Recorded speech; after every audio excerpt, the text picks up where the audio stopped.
Hey, how you doing? Welcome to another episode of Jeff Smith's Garage. Today we're going to be talking about the Edelbrock AVS 2 carburetor. They come in both 500 and 650 CFM packages, but I want to tell you what AVS stands for, just because some people don't know. Air valve secondary, it actually refers to a little valve on the secondary side that so that you don't have, it's a mechanical secondary carburetor, but there's no squirter on the secondary because the air valve door does that for you. The key to this carburetor, the AVS 2, is an annular booster, and that's what we're going to talk about.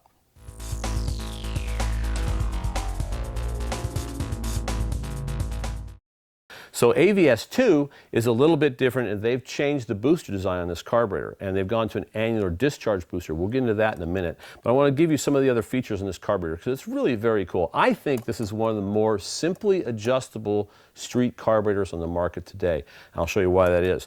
So right away, idle mixture screw, idle speed. Idle speed is set over here, typical of any kind of a carburetor.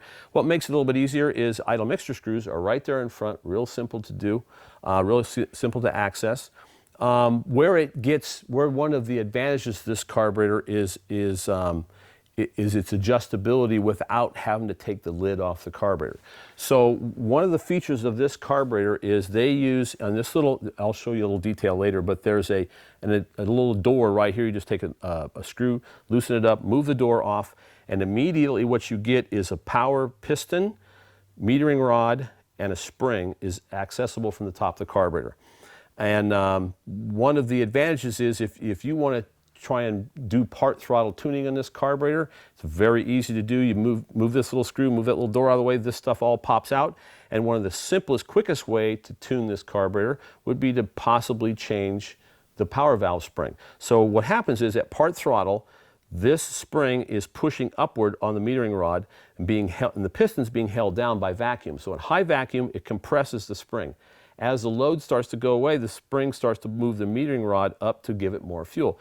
You can't see it from there, but there's a taper to this metering rod. So the metering rod is changeable, but one of the quickest ways is with the spring. So one of the things that you can do is go to, this is actually, I think there's 5 different springs. This is the middle placed one, this is the orange spring. So if you wanted to do a slightly lighter spring, which would be, I think, the yellow spring, it will hold the metering rod in the jet a little bit longer as the load increases, and it allows you to improve your fuel mileage. We had a situation, a friend of mine called me up one day and he says, I've got this small block in with I think a 273 gear, and he likes to drive fast on the freeway and go along long trips, and he said, the fuel mileage is just killing me. What can I do? And I said, well, try changing this little spring. Get a tune-up kit from Edelbrock and try and change the spring. We went from the orange spring to a yellow spring, and he was in, how heavy his foot is, he was in single-digit fuel mileage on a small block Chevy going down the road about 80, 85 miles an hour. Went to one step lighter on the spring. That kept the metering rod in the jet, and his fuel mileage went to double digits. I think it went from 8 to like 12. So let's talk about the real main feature of this carburetor, the AVS 2. So we've taken all the screws out of here. The lid comes right off. Take it out of the way. And the boosters are removable. This is really the key to it right in here. The whole trick to this whole carburetor is inside this booster right here. A typical standard booster uses a single outlet. They only use the anglers on the primary side on this carburetor. The secondary side, there's just a single outlet to it. When you go to the annular booster, then there are actually 8 very small little holes around the circumference of the inside of the booster.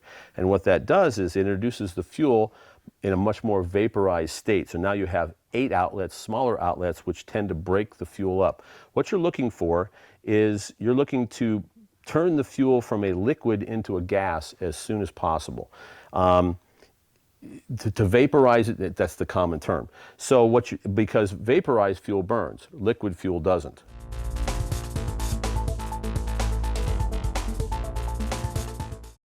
So the test I wanted to do was, I had one of these carburetors on a small block Chevy with a 4L60E behind it.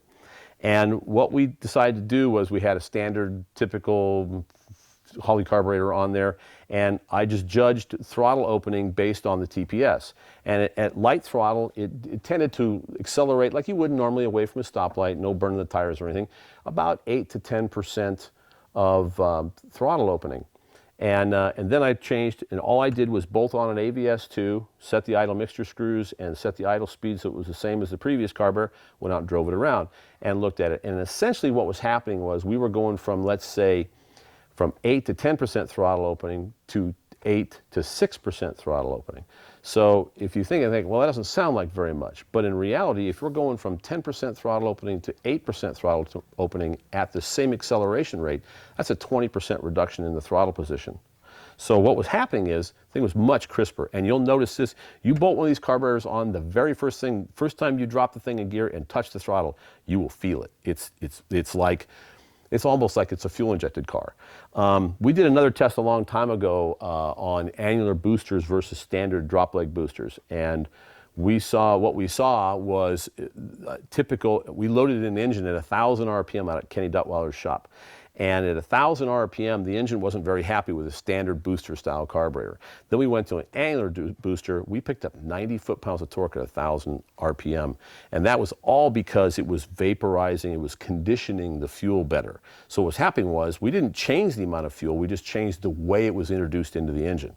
And what we saw was an amazing difference in how the engine felt. Now, had we taken those and put it on a car and drove it, we would have seen exactly what I'm talking about here, better throttle response.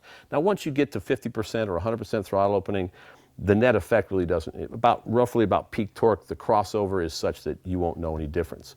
But since your typical street car is driven 98% of the time, unless you're some crazed maniac, you're going to drive around roughly 98% of the time at under 20% throttle opening.